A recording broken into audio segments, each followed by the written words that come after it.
National Housing Party, you campaign to leave all globalist organisations. In particular, we campaign to leave the United Nations, UN, the European Union, EU, the World Health Organisation, WHO, the World Economic Forum, WEF, the Bilderberg Group, the International Monetary Fund, IMF, and the North Atlantic Treaty Organisation, NATO.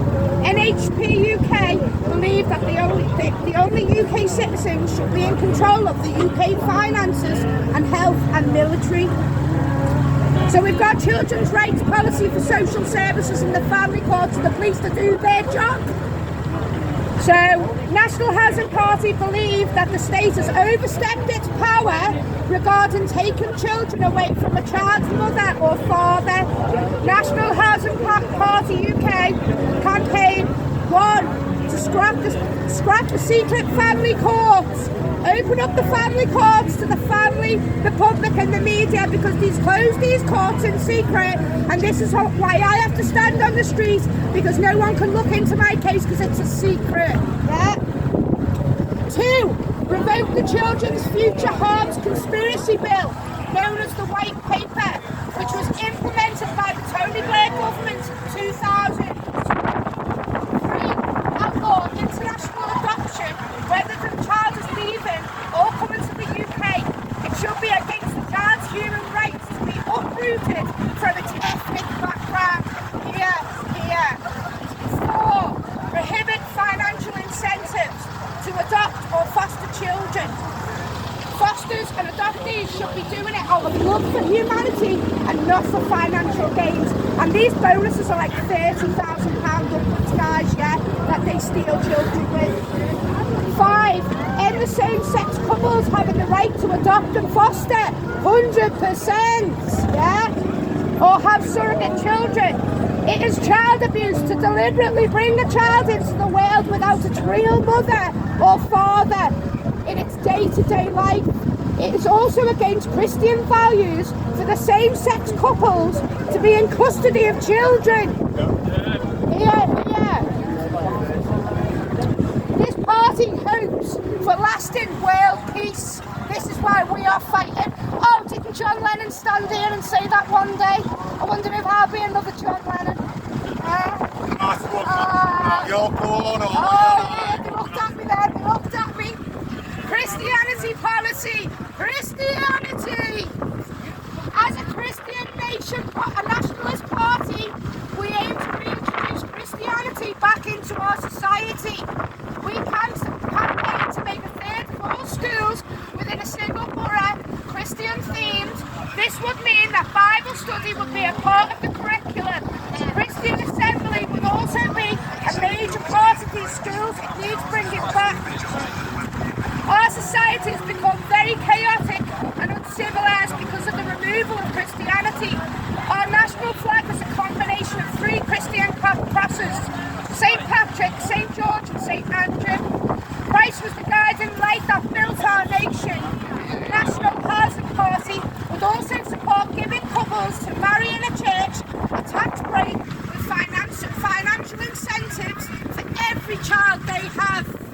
Yeah, because all children should be looked after. Climate change policy. The witch hunt against humans, which asserts that we are destroying the planet, needs to stop. China, India and Russia are not implementing any of these measures in order to save the planet, which makes it highly suspicious, to say the least. The man-made climate change hoax is just another neo-Marxist attack on our Christian way of life. This hoax is being used to extort money from the poorest people in our society.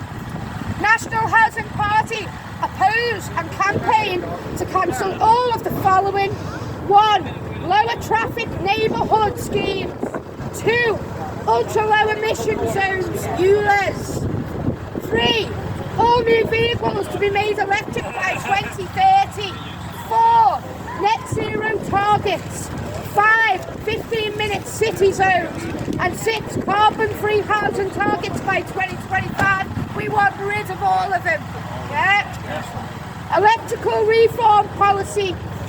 National Housing Party campaign to introduce 3 changes to the electoral process. 1. Make it compulsory to vote, as it is the case in Australia. An option on the ballot paper would be available for none of the above. People who didn't vote without a valid excuse would be fined, which I think we do need to bring back, to stop all this going on. Well, to get everyone voting. We also want to exit the 1951 Refugee Convention policy. This is basically the problem. The only solution to the Dover crisis is to exit the 1951 UN Refugee Convention on the Dover beach landings. It is impossible to prove which country the people arriving on the beaches came from, where they claim asylum if they don't cooperate, which they never do.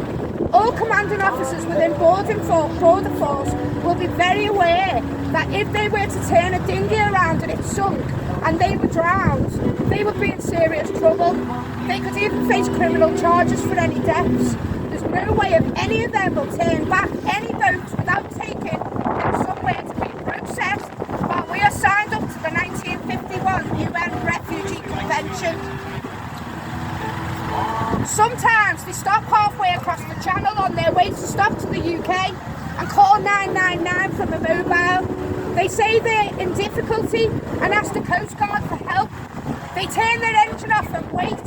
Under maritime law, all vessels nearby are obligated to help another vessel in distress. Once making contact with the UK Coast Guard, they claim asylum as refugees. How clever is that?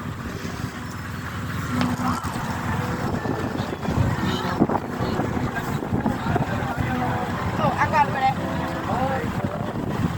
Let's read this again. It's impossible to prove which country the people arriving on the beach came from and where they claim asylum if they don't cooperate, which they never do. All commanding officers within border force will be very aware that if they were to turn the dinghy around and it sunk and they drowned, they would be in serious trouble. They could even face criminal charges for any death. There's no way any of them will turn back any of the boats without taking them somewhere to be processed while we are signed up to the 1951 UN Refugee Convention. So when they phone 999, sometimes they stop halfway across the channel on their way to the UK and call 999 from a mobile phone. They say they're in difficulty and ask the Coast Guard for help. They turn their engine off and wait. With maritime law, all vessels nearby are obliged to help another vessel in distress. Once they make contact with the UK Coast Guard, they can claim asylum as refugees. You just said all that. I know. I think I've got over. I'm so sorry. Just said all that. I thought I did, but I was thinking, I'll just carry on. But don't know where I am yet. Okay. It's hard doing this now. Just reiterating, it's fine. Yeah. Okay. So legal entry. Every single one of the boat people who land on the beaches of Dover also claim asylum. You can call them economic migrants, illegals, or whatever you like. The facts won't change. Our governments are treating them as refugees because they can claim asylum. And we, the UK, are signed up to the 1951 UN Refugee Convention. They cannot be treated as illegal immigrants or criminals under Article 31 of the 1951 UN Refugee Convention. So they've even got laws to protect themselves. Do you know what I mean? Oh, who's been making these laws? Well, that makes them not illegal. It makes them not illegal because it's a process that we have to go through, so it makes them not illegal. Yeah. So we need to sort that out. Identity papers. They deliberately destroy all of their genuine identity papers and then give a false identity that cannot be traced in any country in the world. No country in the world would ever accept anyone we want to deport in that country that had no record of them. So no other country would take these people if we didn't give them a record. So they've got, loopholes everywhere where they can get out. And, this is why our countries are the mess it's in. Yeah. If we had a land or a border with France, maybe we could prove that came from the same country and refuse asylum under Article 31. But we can't because they arrived by sea. So all this maritime law and legislation get mixed together, and I understand the legalese and the law and lawful and